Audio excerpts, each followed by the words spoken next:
राधे राधे दोस्तों, आध्यात्मिक धारा में आपका स्वागत है। श्री दुर्गा सप्तशती छठा अध्याय धूम्रलोचन वध।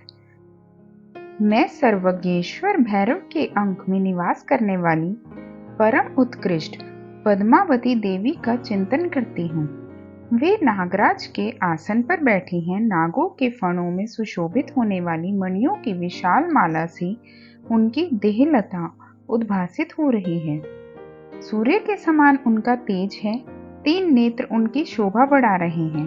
वे हाथों में माला, कुंभ, कपाल और कमल लिए हुए हैं तथा उनके मस्तक में अर्धचंद्र का मुकुट सुशोभित है।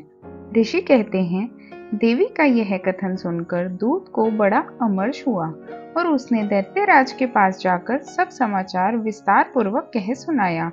दूत के उस वचन को सुनकर दैत्यराज कुपित हो उठा और दैत्य सेनापति धूम्रलोचन से बोला, धूम्रलोचन, तुम शीघ्र अपनी सेना साथ लेकर जाओ और उस दुष्टा के केश पकड़कर घसीटते हुए उसे बलपूर्वक यहाँ ले आओ।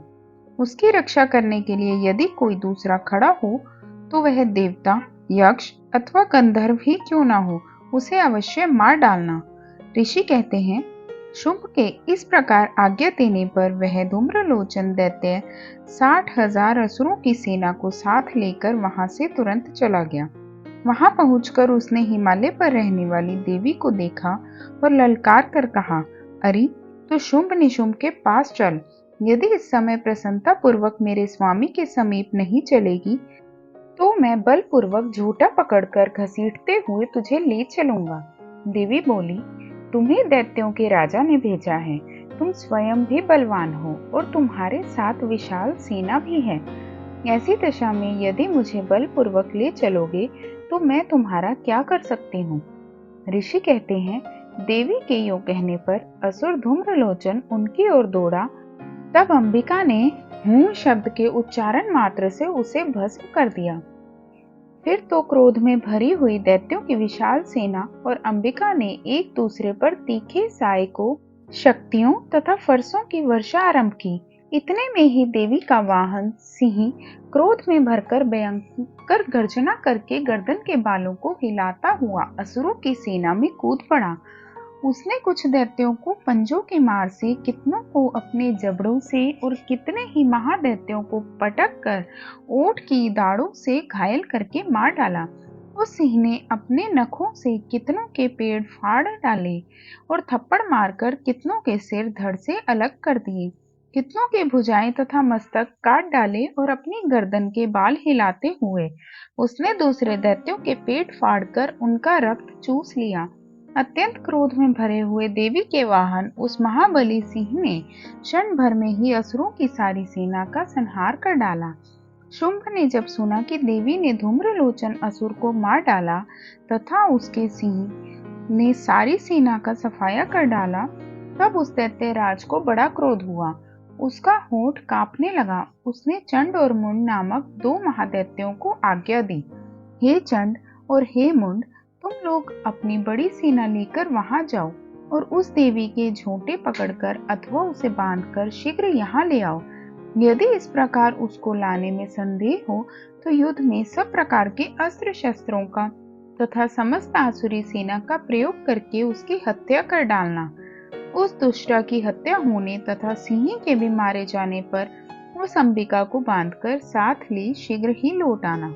इस प्रकार श्री मार्कंडेय पुराण में सार्वनिक मनवंतर की कथा के अंतर्गत देवी महात्म्य में धूम्रलोचन वध नामक छठा अध्याय पूरा हुआ।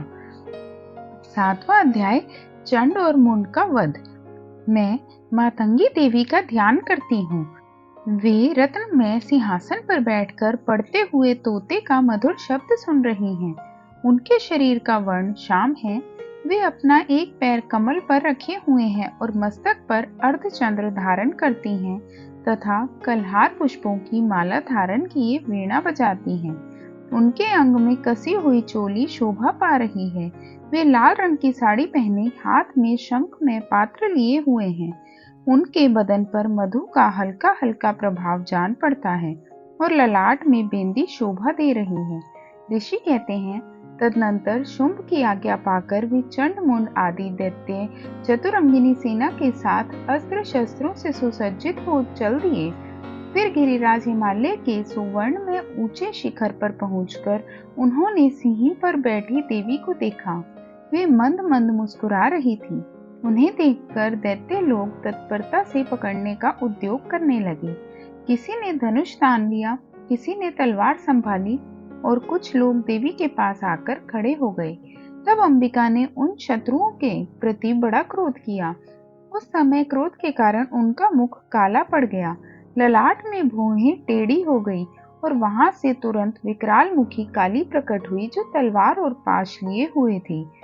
वे विचित्र खटवांग धारण किए और चीते के चर्म की साड़ी पहने नर मुंडों की माला से विभूषित थी।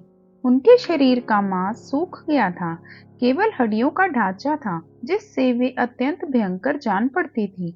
उनका मुख बहुत विशाल था, जीभ लपलपाने के कारण वे और भी डरावनी प्रतीत होती थी। उनकी आंखें भीतर को धसी हुई और कुछ लाल थी। वे बड़ी भयंकर गर्जना से संपूर्ण दिशाओं को गुंजा रही थी। बड़े बड़े दैत्यों का वध करती हुई वे कालिका देवी बड़े वेग से दैत्यों की उस सेना पर टूट पड़ी और उन सबको भक्षण करने लगी। वे अंकुशधारी महावतों, योद्धाओं और घंटा सहित कितने ही हाथियों को एक ही हाथ से पकड़कर मुंह में डाल लेती थी। इसी प्रकार घोड़े, रथ और सारथी के साथ रथी सैनिकों को मुंह में डालकर वे उन्हें बड़े भयानक रूप से चबा डालती थी। किसी के बाल पकड़ लेती, किसी का गला दबा लेती, किसी को पैरों से कुचल डालती और किसी को छाती के धक्के से गिराकर मार डालती थी। वे असुरों के छोड़े हुए बड़े बड़े अस्त्र शस्त्र मुंह से पकड़ लेती और रोष में भरकर उनको दांतों से पीस डालती थी। काली ने बलवान एवं दुरात्मा दैत्यों की वह सारी सेना रोंद डाली, खा डाली और कितनों को मार भगाया। कोई तलवार के घाट उतारे गए, कोई खटवांग से पीटे गए और कितने ही असुर दांतों के अग्रभाग से कुचले जाकर मृत्यु को प्राप्त हुए। इसी प्रकार देवी ने असुरों की उस सारी सेना को क्षण भर में मार गिराया। यह देख चंड उन अत्यंत भयानक काली देवी की ओर दौड़ा तथा महादैत्य मुंड ने भी अत्यंत भयंकर बाणों की वर्षा से हजारों बाण चलाए। चक्रों से उन भयानक नेत्रों वाली देवी को आच्छादित कर दिया। वे अनेकों चक्र देवी के मुख में समाते हुए ऐसे जान पड़े मानो सूर्य के बहुतेरे मंडल बादलों के उदर में प्रवेश कर रहे हों। तब भयंकर गर्जना करने वाली काली ने अत्यंत रोष में भरकर विकट अट्टहास किया। उस समय उनके विकराल वदन के भीतर कठिनता से देखे जा सकने वाले दांतों के प्रभाव से वे अत्यंत उज्जवल दिखाई देती थी। देवी ने बहुत बड़ी तलवार हाथ में ले हूं का उच्चारण करके चंड पर धावा किया और उसके केश पकड़कर उसी तलवार से उसका मस्तक काट डाला। चंड को मारा गया देखकर मुंड भी देवी की ओर दौड़ा। तब देवी ने रोष में भरकर उसे भी तलवार से घायल करके धरती पर सुला दिया।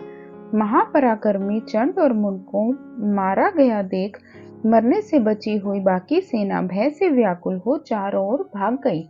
तदनंतर काली ने चंड और मुंड का मस्तक हाथ में ले चंडिका के पास जाकर प्रचंड अट्टहास करते हुए कहा, देवी, मैंने चंड और मुंड नामक इन दो महापशुओं को तुम्हें भेंट किया है। अब युद्ध यज्ञ में तुम शुंभ और निशुंभ का स्वयं ही वध करना। ऋषि कहते हैं, वहां लाए हुए उन चंड मुंड नामक महादैत्यों को देखकर कल्याणमयी चंडी ने काली से मधुर वाणी में कहा, देवी, तुम चंड और मुंड को लेकर मेरे पास आई हो, इसलिए संसार में चामुंडा के नाम से तुम्हारी ख्याति होगी। जय मां चामुंडा। इस प्रकार श्री मार्कंडेय पुराण में सार्वणिक मनवंतर की कथा के अंतर्गत देवी महात्म्य में चंड मुंड वध नामक 7वां अध्याय पूरा हुआ। जय मां दुर्गा। वीडियो पसंद आए तो वीडियो को लाइक करें, शेयर करें, चैनल को सब्सक्राइब करें और बेल आइकन जरूर दबाएं। धन्यवाद।